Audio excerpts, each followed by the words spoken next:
Last time, Elena threatened a crime lord with a kitchen knife and somehow married him. Now everything they built is about to collapse. The knife went through the table so hard it vibrated. Elena Park stood in her restaurant kitchen at 2 a.m, staring at the man who'd just walked through her locked door like he owned the place. Dante Choi, the Frost King himself. But this wasn't the Dante she'd married 6 months ago. This Dante had blood on his knuckles and murder in his eyes. They took Min Jun, he said quietly. Too quietly. They took him from his school. He's 7 years old, Elena. 7. But what my husband didn't know was that saving this child would cost him everything, including 7 years of his own life. Eleanor's hands went cold. Min Jun was the son of Dante's former lieutenant, a little boy who loved her dumplings and called her auntie. After his father died in the coup attempt, Dante had quietly paid for everything. School, housing, his grandmother's medical bills. Nobody knew. That was the point. The Widows Collective, Elena whispered. Dante's jaw tightened. They left a photo. Him holding today's newspaper. And a message. He pulled out his phone, hands shaking. Eleanor had never seen his hands shake. The message was written in a child's handwriting, obviously forced. The Frost King melted. Now everyone he loves will burn. Eleanor pulled the knife from her table. Then we get him back. You don't understand, Dante said, and his voice cracked. They're not asking for money, they're asking for blood. They want me to execute the 3 men who testified against the old guard. Publicly. On camera. They want me to become the monster again, Elena. And if I don't, they'll... He couldn't finish. Elena moved around the table and gripped his face with both hands. Look at me. Look at me, Dante. We're not doing this. We're not giving them what they want. Then Min Jun dies. No. Elena's voice was steel. We're smarter than them. We've always been smarter than them. But even as she said it, her phone buzzed. Unknown number. She opened it and her stomach dropped. A video. 10 seconds. Min Jun in a dark room crying, calling for his grandmother. Then the screen went black. Before we continue, can I ask you a question? Where in the world are you watching from? Comment below because we'd love to know how far these stories travel. Welcome to Afro Soul Stories TV, besties. This is our 13th video. Kindly show your encouragement by hitting the like and subscribe button. It would mean a lot to me. Thank you to those who already subscribed before now. You inspired me to keep creating more videos like this. This story gets darker than you can imagine, and you're going to want to see how it ends. Trust me. Now let's get back to the story. Dante grabbed her phone and watched the video 3 times. Each time, his expression got colder. Elena recognized that look. She'd seen it once before, the night he'd almost killed a man who'd threatened her. She'd talked him down then. She wasn't sure she could do it again. I need to make a call, Dante said. To who? People I promised I'd never call again. Eleanor stepped in front of him. The second you make that call, everything we've built dies. You know that. And if I don't, Min Jun dies. You want me to choose? The words hung between them like poison. Eleanor felt something crack in her chest. I want you to be the man I married, the man who said he was done with that life. Dante's laugh was bitter. That man's a fantasy, Elena. I tried. God knows I tried. But they won't let me be anything else. And you know what the worst part is? I'm good at being the monster. I'm really, really good at it. He moved past her toward the door. Eleanor's next words stopped him cold. Your grandmother would be ashamed of you. Dante froze. Slowly he turned.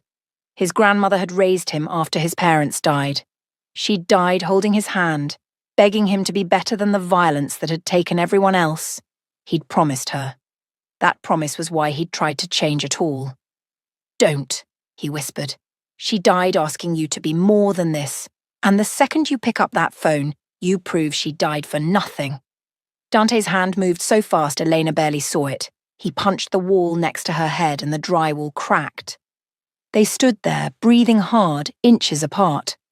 For a moment, Elena genuinely didn't know if he would hit her or kiss her. He did neither. He just pressed his forehead against the wall and broke.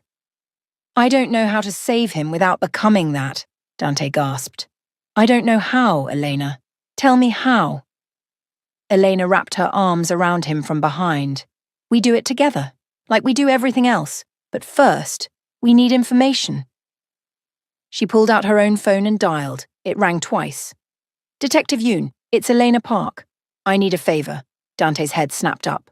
What are you doing? Elena held up a finger. Yes, it's about the Widows Collective. No, I can't come to the station, because they have a child, and if we involve official channels, they'll kill him. She paused. I need 48 hours. I need you to look the other way for 48 hours. The detective's response was terse. Eleanor closed her eyes. I understand. Thank you for nothing, then. She hung up. That went well, Dante said dryly. Actually, it did. Eleanor showed him the screen. During the call, the detective had texted her an address. He can't help officially, but he just did. The address led them to an abandoned textile factory in the industrial district at 4 in the morning. Dante wanted to go alone. Eleanor refused. They compromised by bringing 2 of Dante's reformed crew members, Marcus and Jiwoo, who waited in the car with instructions to call the police if they weren't out in 30 minutes. The factory smelled like rust and rot. Their footsteps echoed on concrete. Eleanor kept her hand in her jacket pocket wrapped around the kitchen knife she'd brought. Dante moved like smoke, silent and purposeful. This was his element, she realized. This was where he belonged, in the dark places where normal rules didn't apply. She hated how natural it looked on him. A voice called out from the shadows. Far enough. A woman stepped into the dim light filtering through broken windows. Mid-40s, scarred face, eyes like flint. She wore a police badge on her belt, but Eleanor somehow knew it was fake. Min Seo-jun, Dante said. I was wondering when you'd show yourself.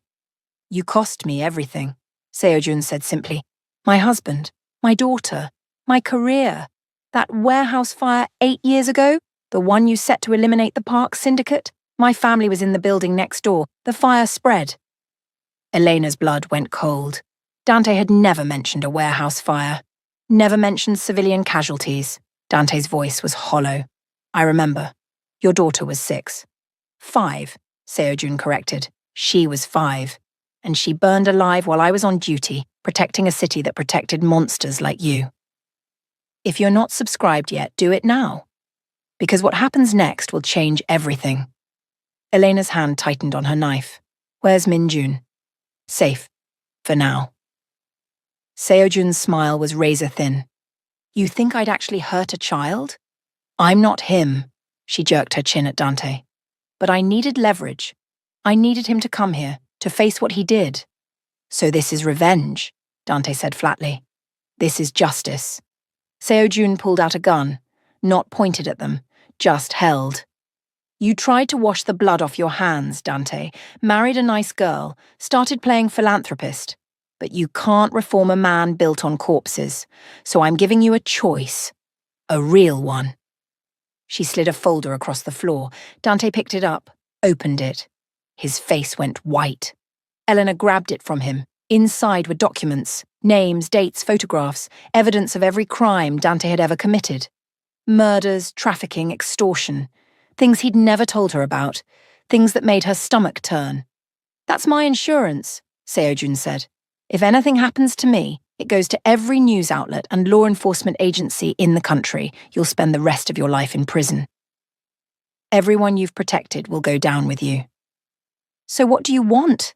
Elena demanded. I want him to suffer the way I suffered. Seo-jun's voice shook. I want him to lose everything he loves and know it's his fault.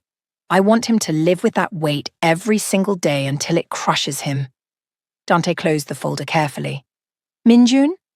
I'll let him go. He'll be home by morning.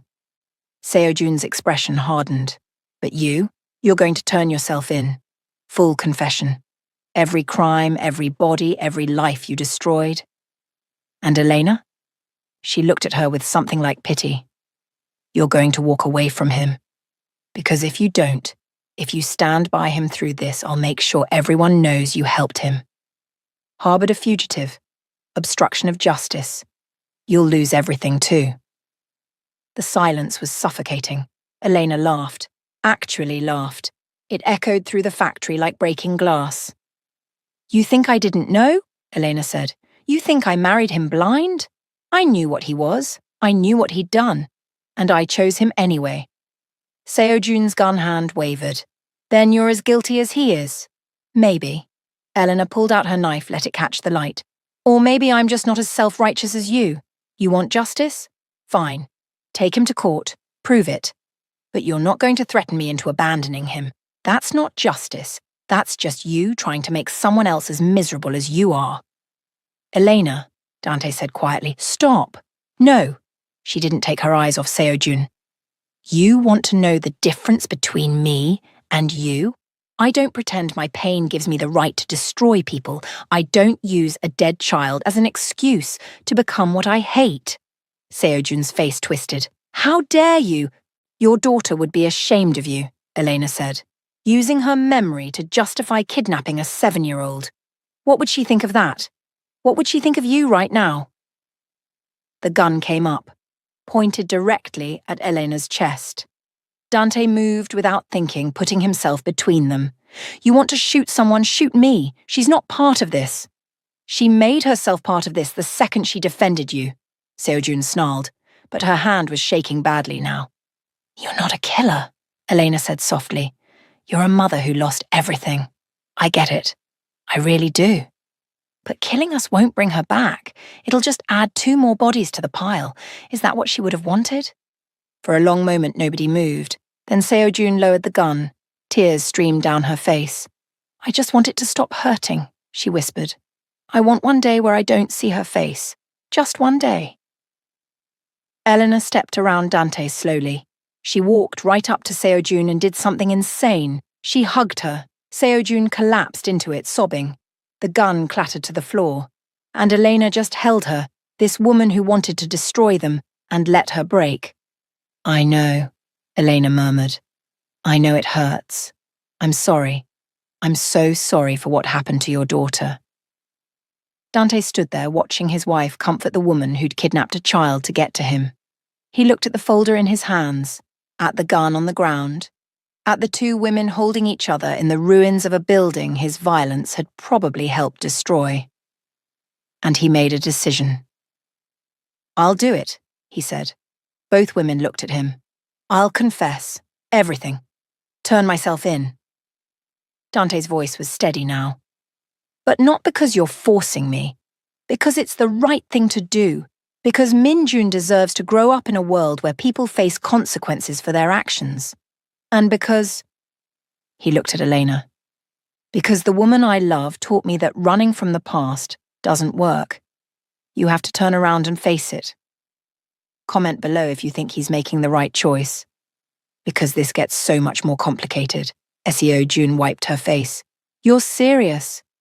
I'll give you 48 hours to get Min-jun home safely, to make sure he's okay, that he gets counseling, whatever he needs. Then I'll walk into the police station myself." Dante held up the folder. "Keep your insurance. You'll need it to corroborate my testimony. But I'm doing this my way. Public confession. Press conference. I'm going to name names, burn down what's left of the old networks, and make sure they can't rebuild after I'm gone."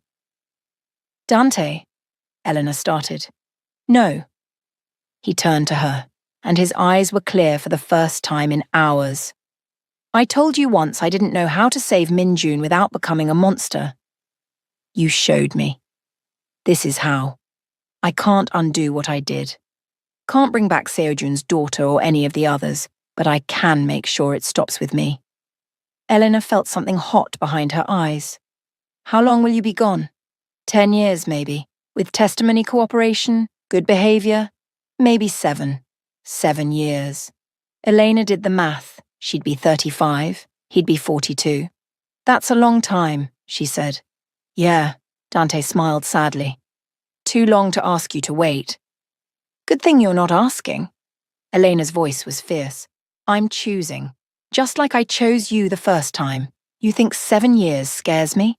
Try me." "Would you wait 7 years for someone you love? Be honest in the comments." Seo-jun was staring at them like they'd lost their minds.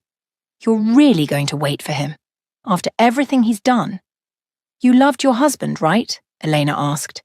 Even though he was a cop, even though the job was dangerous, even though you knew it might take him from you. You loved him anyway. Seo Jun's jaw tightened, but she nodded. That's what this is, Elena said simply. Love isn't just for the easy parts. It's for this too. The consequences, the waiting, the hard rebuild. They left the factory as the sun came up. Seo Jun kept the gun but gave them her word she'd release Min Jun within the hour. Elena wanted to believe her. Dante seemed to. In the car, Marcus looked between them. So, what happened? We're going to make some calls, Dante said. Set up a press conference for tomorrow. And Marcus, I'm going to need you to take over operations, all legitimate operations, the community center, the scholarship fund, everything we built. Elena will help coordinate, but you're the face now. Marcus's eyes widened. Boss? Not your boss anymore. Dante clasped his shoulder. You're your own man. Time to prove it. They spent the next 20 hours in preparation. Dante contacted a lawyer, wrote out his full confession, and made a list of everyone in the organization who needed to be protected or prosecuted. Elena watched him work, memorizing the way his hands moved, the way he chewed his lip when he was thinking. 7 years of memories to sustain her through what came next. At midnight, Eleanor's phone rang. Seo Jun. Min Jun is home, his grandmother confirmed. He's shaken, but physically fine. Elena closed her eyes. Thank you. Don't thank me. Thank your husband. He's giving me more than I ever thought I'd get. A pause. For what it's worth. I believe he's changed. Doesn't erase what he did. But I believe he's trying. The line went dead. The press conference was held at City Hall at noon the next day. Every major news outlet was there. Eleanor stood in the back, trying to breathe. Dante walked to the podium in a simple black suit, looking like he was heading to a funeral. Maybe he was. The funeral of the Frost King. My name is Dante Choi, he began. For the past 15 years, I've been involved in organized crime in this city. I've hurt people, I've killed people, I've destroyed families and communities for profit and power. Today, I'm here to confess everything. The room erupted. Cameras flashed. Reporters shouted questions. Dante spoke over them, his voice carrying. I'm providing full testimony and evidence against every remaining criminal organization I have knowledge of. I'm naming names, sharing locations, doing everything in my power to dismantle what I helped build. He paused. I don't expect forgiveness. I don't deserve it. But I'm asking for accountability, for justice, for the chance to spend the rest of my life trying to repair even a fraction of the damage I've caused. His eyes found Eleanor in the crowd. To the people I've hurt, I'm sorry. To the families I've destroyed, I'm sorry. To this city, I'm sorry. And to the woman who loved me enough to show me there was another way. His voice cracked. Thank you for everything. Make sure you're subscribed, because the ending will absolutely wreck you. They arrested him on stage. Eleanor watched them put him in handcuffs, watched them lead him away. She didn't cry. Not then. She'd promised herself she'd be strong for this part. The trial took 4 months. Eleanor attended every single day, sitting in the same spot in the gallery. Dante testified for 3 weeks straight, detailing crimes that made the courtroom gasp. He implicated politicians, business leaders, other crime figures. By the time he was done, 27 people had been arrested. The prosecution asked for 15 years. The defense argued for 8 given his cooperation. The judge settled on 10, with possibility of parole after 7. When they read the sentence, Dante looked back at Elena. She mouthed, 7 years. I'll be here. He mouthed back, I love you. Then they took him away. The next 7 years were the hardest of Elena's life. She threw herself into work, expanding Phoenix Kitchen into a full community center. They offered job training, addiction support, and resources for families affected by crime. Elena hired Min Jun's grandmother as a counselor. The boy recovered slowly with therapy and time. He still loved her dumplings. She visited Dante every week without fail. They talked through glass, sharing their days. He told her about his classes, his therapy, the changes he was making inside himself. She told him about the community center, about the lives they were changing, about the garden she'd planted at their home, growing vegetables for the restaurant. "I'm keeping your side of the bed warm," she'd joke. "7 years is a long time to sleep alone," he'd reply. "Good thing I'm patient." Year 3 was the hardest. Dante's appeal for early parole was denied. Eleanor had a cancer scare that turned out to be benign, but she didn't tell him until after because she didn't want him to worry. They had a massive fight about it through the prison phone system. Other visitors stared as Elena shouted that she was trying to protect him, and Dante shouted back that they were supposed to be partners. They didn't speak for 2 weeks, longest 2 weeks of Elena's life. When they finally reconciled, Dante pressed his hand against the glass. "No more secrets. We do this together, even when we're apart." Elena pressed her hand to his. Together. Year 5, Phoenix Kitchen won a community service award. Eleanor brought the plaque to show Dante. He cried. Actually cried. Right there in the visiting room. "You did this," he said. "You took my blood money and turned it into something beautiful." "We did this," she corrected. "Your name's on the scholarship fund. Your story brings people in.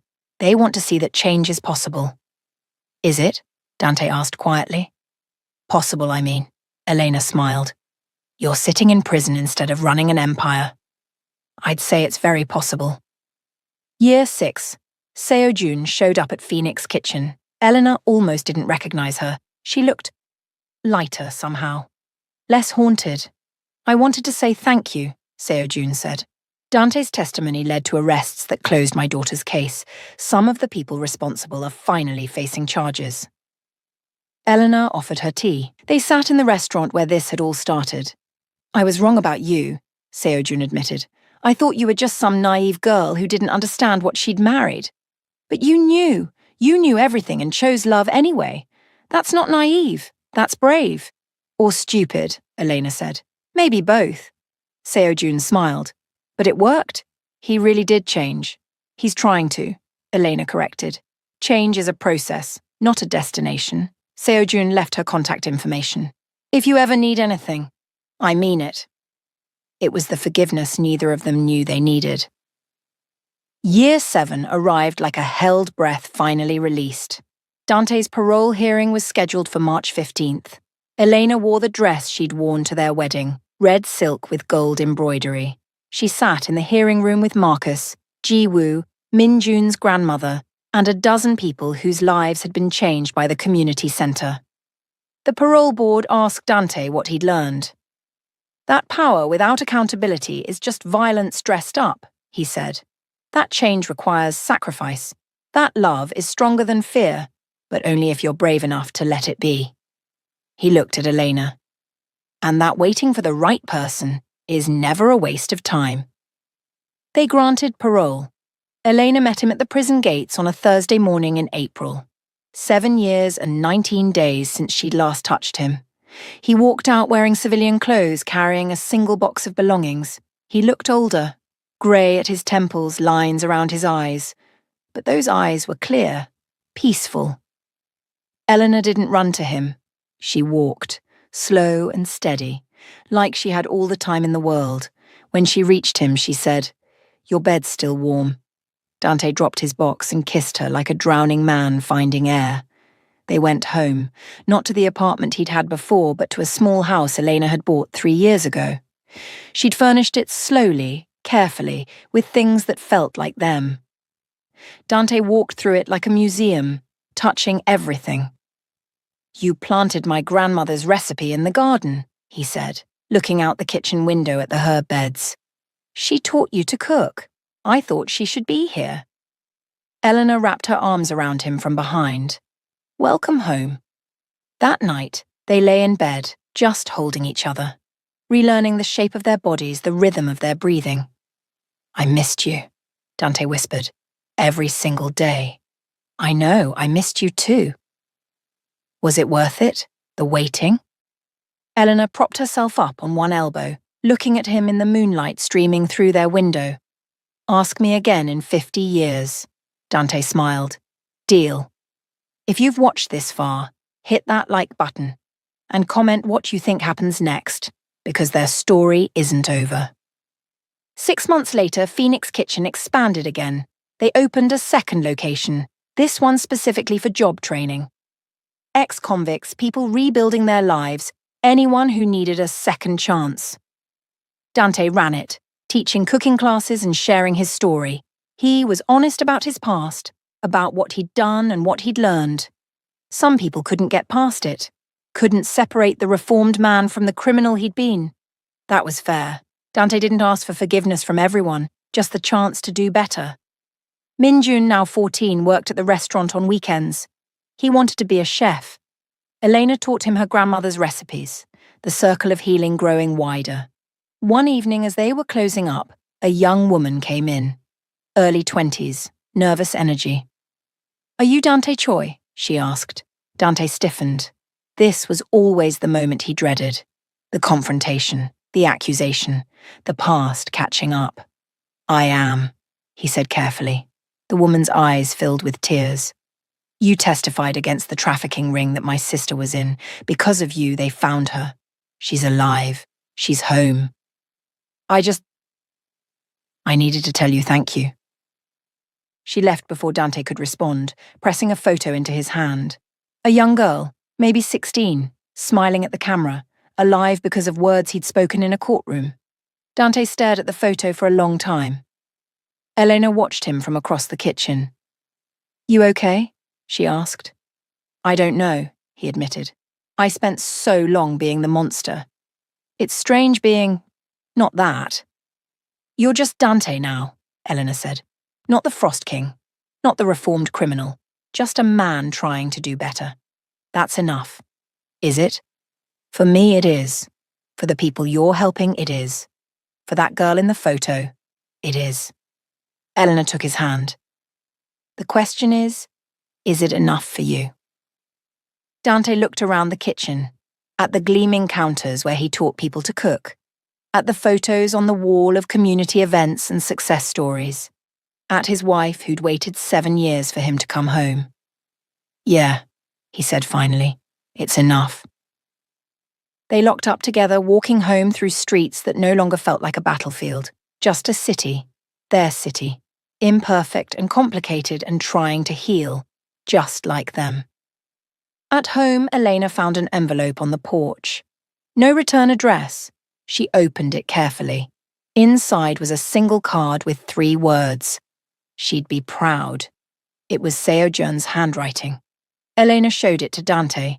He read it twice, then pressed it to his chest. "Do you think she would be?" he asked. "My grandmother?" "I think she'd say you're doing the work, and that's all anyone can ask." That night, they made dinner together in their small kitchen. Dante chopped vegetables while Elena prepared the marinade, their movements synchronized from years of practice. They talked about their day, about the new hire at the restaurant, about Minjun's college applications, normal things, boring things, beautiful things.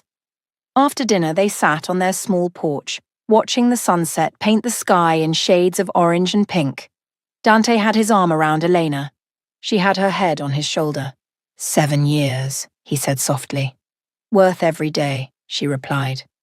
"I was thinking," Dante hesitated, "maybe it's time to start thinking about the future, really thinking about it." Elena lifted her head. "What kind of future?" "The kind with more than just us. Maybe a small person who likes dumplings and asks too many questions." Elena's breath caught. "You want a kid? I want a family, with you, if you want that too." Elena thought about the life they'd built from ashes and blood, and 7 years of visiting rooms, thought about the community centre, the people they'd helped, the slow, hard work of redemption. Thought about bringing a child into this imperfect world they were still trying to fix. "Yeah," she said, "I want that too." They kissed as the sun set, 2 broken people who'd learned to be whole together, who'd learned that love wasn't about perfection. It was about showing up day after day, doing the work, making the choice to be better. The Frost King was dead, Dante Choi was alive, and Elena Park, who'd once threatened a crime lord with a kitchen knife, had helped build something neither of them could have imagined. Not an ending, just a beginning. The kind that takes a lifetime to fully understand. Before we wrap up, drop a comment about what you think their kid will be like. And hit subscribe because there are more stories like this coming. 3 years later, Phoenix Kitchen's main dining room was packed. It was a special night, the 10th anniversary celebration. The walls were covered in photos documenting a decade of transformation. Eleanor moved through the crowd, greeting people, checking on dishes. She was 8 months pregnant, moving carefully, one hand on her lower back. Dante found her by the kitchen door. "You're supposed to be sitting down. I'll sit when I'm dead." But she let him guide her to a chair anyway. From here, she could see everything. The restaurant that had started as her grandmother's dream, the community that had formed around it, the lives that had changed. Min-jun was graduating college next month. He'd got an early acceptance to culinary school. Seo-jun had started a victims' advocacy nonprofit, helping families navigate the justice system. Marcus ran 3 community centers now, each one offering second chances. And Dante. Her husband stood at the microphone preparing to speak. He still got nervous before public speaking. Eleanor found it endearing. 10 years ago, Dante began, this restaurant was a small family business run by a woman who refused to be intimidated by a crime lord. She threatened me with a kitchen knife, and I fell in love with her courage. Laughter rippled through the crowd. What I didn't know then was that her courage would change everything, not just for me, but for everyone in this room. He talked about the journey, the mistakes, the consequences, the long, hard work of change. He didn't sugarcoat it, didn't pretend it had been easy. "Someone asked me recently if I regret my past," Dante said, "and I do. I regret the pain I caused, the lives I destroyed, but I don't regret where that past led me, because it led me here, to this community, to this work, to her." He gestured to Eleanor. "And to the family we're about to start." The crowd erupted in applause. Eleanor wiped her eyes, hormones making her more emotional than usual. After the speeches, after the dinner, after most of the guests had left, Eleanor and Dante stood in the empty restaurant. Their restaurant, the place where everything had started. "Think she'd be proud?" Eleanor asked, touching the photo of her grandmother on the wall. "Both of them?" "I think they're both proud," Dante said. "I think they're probably up there somewhere, having tea and laughing about how hard we made this." Eleanor laughed. "Your grandmother and mine? That's a terrifying thought." "Nah, I bet they get along great. 2 tough women who raised stubborn kids." He put his hand on Elena's belly, feeling their daughter kick. "Think this one will be as stubborn as us?" "God, I hope so," Eleanor said. "Stubborn is how you survive." They locked up together like they did every night. As they walked home under the streetlights, Eleanor thought about the story they'd tell their daughter someday, about the grandmother who taught her mother to cook, about the father who chose change over power, about the mother who chose love over fear, about how the best things in life are worth fighting for, worth waiting for, worth rebuilding for. Their daughter was born 3 weeks later on a Tuesday morning. They named her Grace, for the grace they'd received, the grace they'd learned to give, the grace that made second chances possible. In the hospital room, Dante held his daughter for the first time, tears streaming down his face. Elena watched him, this man who'd once been the most feared person in the city, now terrified of dropping a 7-pound baby. "You're doing great," she assured him. "She's so small," he whispered. "So perfect. How do we keep her that way?" "We don't," Elena said honestly. "We just love her, teach her, show her that people make mistakes, but they can also make amends. That's the best we can do." Dante looked at his wife, at his daughter, at the life they'd built from ruins. "That's more than I ever thought I'd have." "Get used to it," Elena said, "because this is just the beginning." And it was. The beginning of late nights and early mornings, of first words and first steps, of teaching Grace to cook in the same kitchen where Eleanor had once threatened her father with a knife, of watching her grow up in a community that believed in second chances because they'd witnessed one firsthand. The beginning of a life that proved the most powerful transformations happen not in dramatic moments, but in the quiet, daily choice to be better than you were yesterday. The Frost King's story ended with handcuffs and a prison sentence. Dante Choi's story ended with a daughter's laugh and a wife's love and a community built on hope. But really, it wasn't an ending at all. It was just another beginning, the kind that takes a lifetime, the kind that matters. If this story moved you, hit that subscribe button, drop a like, and comment your biggest takeaway. Because stories like this remind us that no one is beyond redemption, that love can be stronger than fear, and that the bravest thing you can do is face your past and build something better. Thanks for watching. See you in the next story, besties.